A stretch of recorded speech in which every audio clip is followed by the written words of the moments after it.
Vega Jewelers, exclusive luxury bridal jewelry exhibition 6th and 7th December, Hotel ITC Grand, Bay Beach Road, Vizag.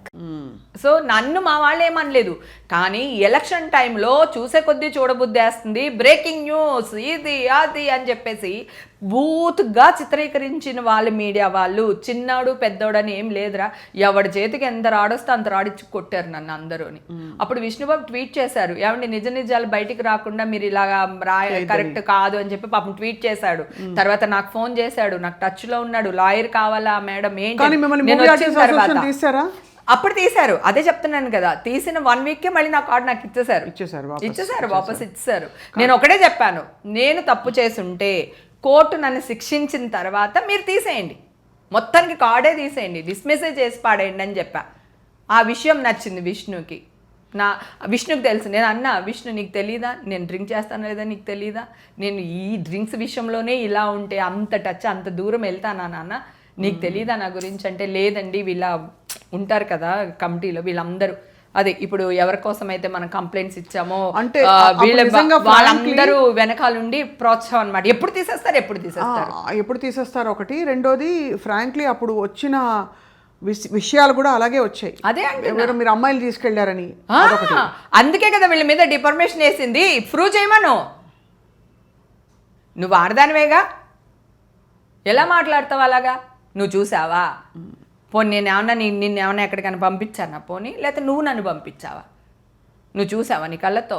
ఎవరో అమ్మాయి పేరు పెట్టేసి ఆ అమ్మాయి గురించి మాట్లాడేశారు. ఆ అమ్మాయి ఛానల్కి ఫోన్ చేసి మర్యాదగా న్యూస్ డిలీట్ చేస్తారా లేదా, లేకపోతే ఇప్పుడు నేను కంప్లైంట్ ఇస్తాను పోలీస్ స్టేషన్లో అని ఛానల్ మీద ఆ అమ్మాయి మీద ఇద్దరి మీద ఆ అమ్మాయి రెచ్చిపోయింది.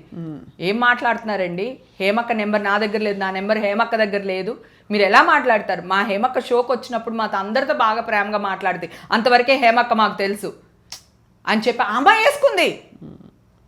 ఆ అమ్మాయి వేసుకున్నది బయటికి రాదు కదా. అవునవునవును.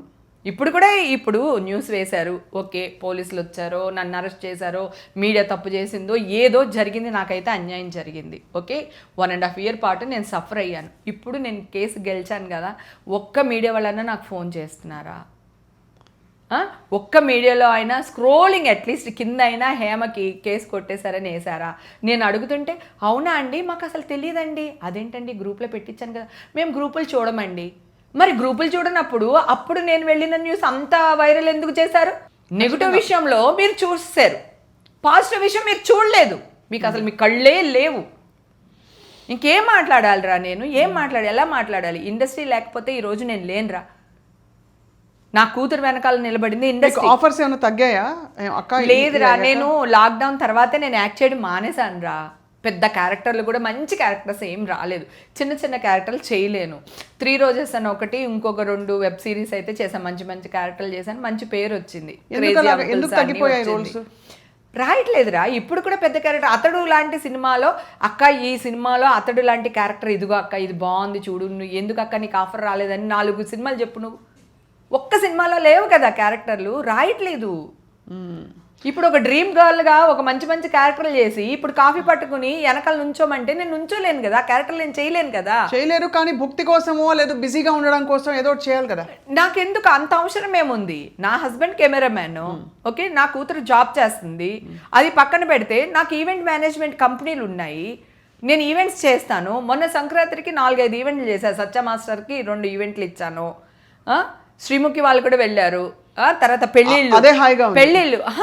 పెళ్ళిళ్ళు నేను చెయ్యట్లేదు కదా, నేను ఏదో ఒక పని చేస్తాను రా, నేను కష్టపడే మనస్తత్వం నేను చేస్తాను. కాకపోతే 24/7 పని చేయలేను, నాకు ఏజ్ వచ్చింది, నాకు కొంచెం రిలాక్సేషన్ కావాలి, నేను హ్యాపీగా ఉండాలి, నేను శుద్ధపూసి నేను కాదు, నేను పార్టీస్కి వెళ్తాను, నా ఇష్టం వచ్చిన చోటుకి వెళ్తాను, గుడికి వెళ్తాను, బడికి వెళ్తాను, నా ఇష్టం, దిస్ ఈజ్ మై లైఫ్.